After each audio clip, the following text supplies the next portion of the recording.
saluda, como no, a nuestro invitado especial esta noche, Juan José de los Mozos. Juan José de los Mozos es presidente de la Asociación Española de Asesores Fiscales.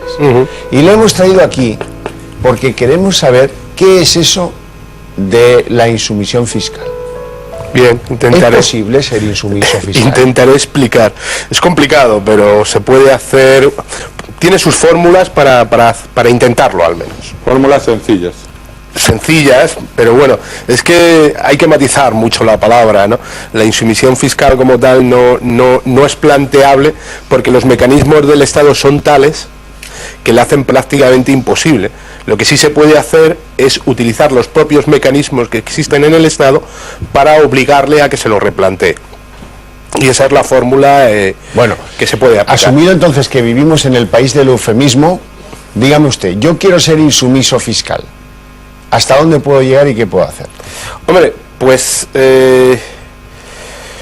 la solución que no te implica absolutamente ningún problema es el aplazamiento de pago. Solicitar el aplazamiento de pago. Efectivamente.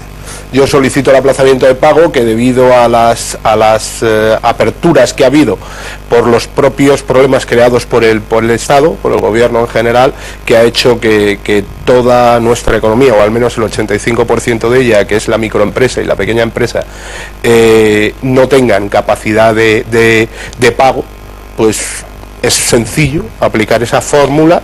¿Cómo pido yo aplazar el pago de mis impuestos?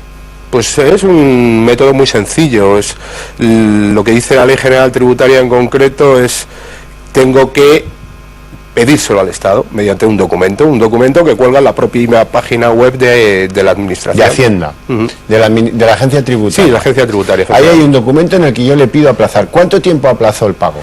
Puede aplazarse hasta un año, es potestativo de la Administración, ¿no? Pero puede aplazarse hasta un año. No. Sí, lo que pasa es que ahí ya estás ganando mecanismos de tiempo, en cualquier caso. Y yo entiendo que si la denegación fuera para una gran mayoría de gente, podríamos estar hablando de una posible prevaricación del funcionario, ¿no? Porque es evidente que es obligatorio comprobar que el aplazamiento está hecho de forma correcta y es obligatorio comprobar que las facetas que la ley exige se cumplen. Si se hiciera de forma automática, también sería evidente que el funcionario no ha comprobado nada de esto. Y se dice que cuando un funcionario público con conocimiento de causa actúa contra la ley, está prevaricando.